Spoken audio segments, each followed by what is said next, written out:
Du charisme et de l'aura. La personne qui va l'euro. Pred jednou minútou jeden sa tam zdvíhal, taký väčšie vlasy má, trošku dlhšie po ramená, čistejšie, čierne tričko, tu má čierny šal a nevšimol si, že mu vypadol telefón, jak sa vyťahoval na hrazde. A okolujúci si to všimli, ale nepovedali mu to, ani mu ho zatiaľ nezobrali, ale by mu ho zobrali.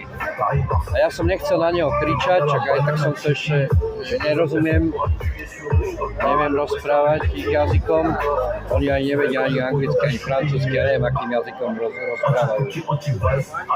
Tak som si to dal do prekladača a počkal som si 2 minúty, pokiaľ príde sem k tomuto zábradlu drevenému. Sa rozprával sa s kamarátom, tak rýchlo som ukázal v telefóne.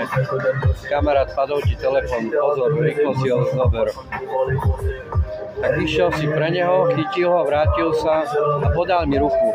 Aj ten vedľa tohoto dreveného plota mi dal pesť, že ďakujú obidvaja. Že som si to všimol, lebo inak by o ten telefón prišiel.